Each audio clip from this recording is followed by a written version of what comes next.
En 1970, el precio medio de un coche nuevo era de $3.400. 10 años más tarde, en 1980, ese precio se había duplicado hasta $7.200. Durante el mismo periodo, el coste de una vivienda pasó de los $23.000, triplicándose hasta $64.000. El litro de leche se duplicó de precio, la carne de ternera también, y la gasolina se cuadriplicó. Solo en esa década, el dólar estadounidense perdió aproximadamente el 50% de su valor.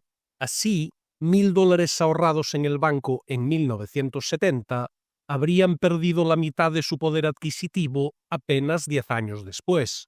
La erosión del poder adquisitivo del dólar ocurre de manera constante, aunque en los años 70 se dio de forma drástica. Desde 2020 estamos viviendo algo muy similar, pues el dólar ya ha perdido un 25% de su poder adquisitivo.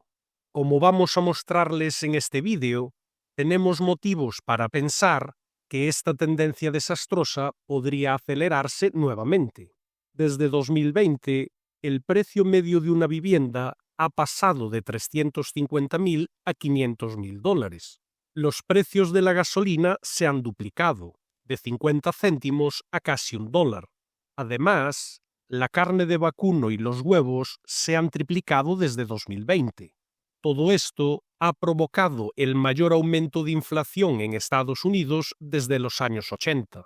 La inflación se mide oficialmente mediante el Índice de Precios al Consumidor, o IPC, que refleja cómo cambian los precios de bienes y servicios cotidianos cada año. Incluye elementos como vivienda, alimentación, electricidad, gas, transporte, servicios médicos, entre otros. En 2022, la inflación alcanzó un máximo histórico del 9% anual. Desde entonces, ha descendido de manera significativa. En los últimos 12 meses, la inflación en Estados Unidos se ha mantenido entre el 2 y el 3%, aproximadamente en línea con el objetivo de la Reserva Federal. Una vez más, como analizaremos en este vídeo, por primera vez en años, creemos que existe un riesgo real de que la inflación comience a repuntar desde este momento. Si ampliamos la perspectiva y observamos qué hizo la inflación en los años 70, vemos 3 olas de inflación diferenciadas. Si los años 70 se repitieran, eso significaría que la inflación podría superar el 10%. Sería catastrófico. Vamos a analizar con más detalle el IPC para ver exactamente qué está impulsando la inflación hoy en día. La mayor parte de la inflación que tenemos actualmente se debe a los precios de la vivienda y a los alquileres.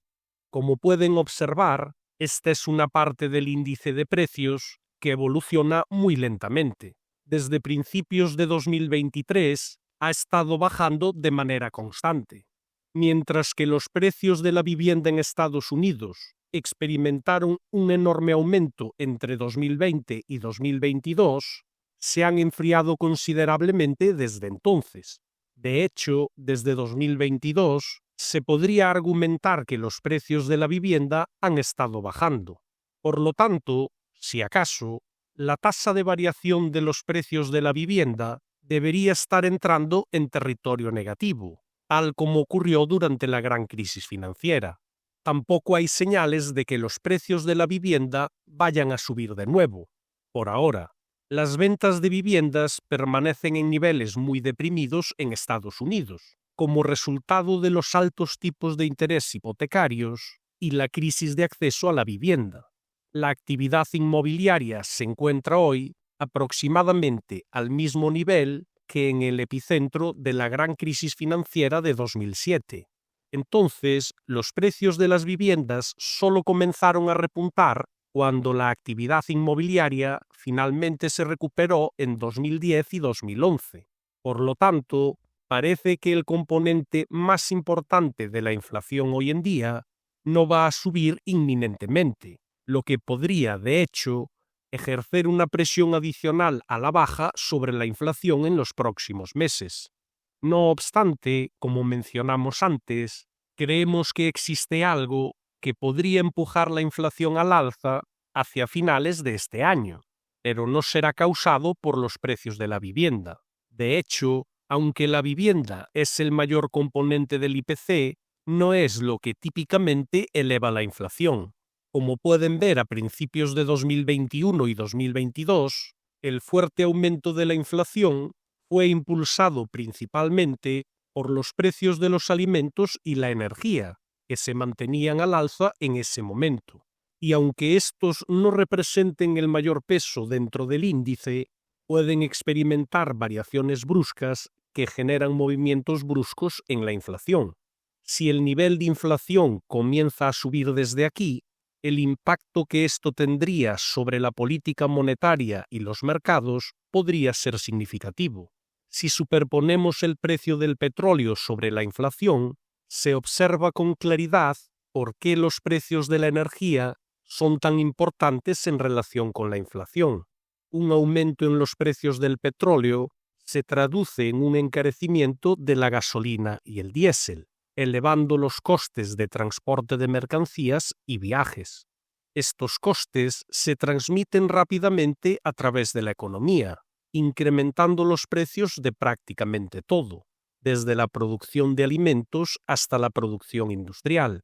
Por supuesto, estos costes se trasladan rápidamente al consumidor mediante nuevos precios más altos. Tan es así que al revisar los antecedentes, observamos que la mayoría de los grandes picos de inflación en la historia financiera reciente han sido consecuencia directa del incremento de los precios de la energía.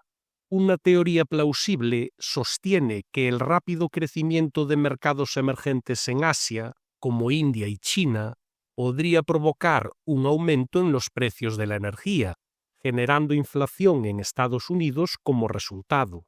Observando la demanda de petróleo de China como segundo mayor consumidor del mundo, sus importaciones se han mantenido en gran medida estables desde 2019. El país atraviesa una crisis de vivienda y un problema demográfico. No hay señales claras de que la demanda china vaya a crecer y, por tanto, impulsar los precios del petróleo. En cambio, las importaciones de petróleo de India han mostrado un repunte sólido recientemente. Sin embargo, dado que India representa solo aproximadamente un 3% de la demanda global total, resulta muy improbable que esto provoque un aumento significativo de los precios del petróleo. De hecho, desde comienzos de año, la oferta global de petróleo ha superado a la demanda, manteniendo los precios bajos. Con Estados Unidos produciendo una cantidad récord de petróleo y una economía que actualmente se está enfriando, no creemos que esta situación vaya a cambiar. Por tanto, si los precios de la vivienda están retrocediendo, al igual que los de la energía y los alimentos, solo nos queda por analizar los bienes y servicios básicos. Es relevante señalar que ambas categorías impulsaron niveles superiores de inflación en 2021 y 2022. En aquel período, coexistían problemas en las cadenas de suministro derivados del COVID, que ejercían presión al alza sobre los precios al consumo. Como evidencia este índice global de presión en la cadena de suministro, simultáneamente, el gobierno estaba inyectando billones de dólares en la economía durante los confinamientos, como refleja el notable incremento de la oferta monetaria en Estados Unidos en 2020. Asimismo, el mercado laboral presentaba una tensión histórica, con un número excepcionalmente elevado de vacantes en relación con la población desempleada. Esto generó una presión significativa sobre la evolución de los salarios, contribuyendo al aumento de los precios de bienes y servicios. Hoy en día, ninguno de estos factores persiste.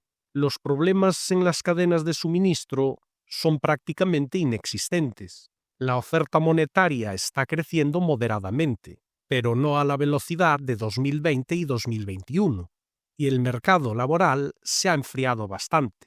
Por tanto, todos los elementos que habitualmente utilizamos para anticipar la evolución de la inflación señalan, en realidad, una tendencia a la baja.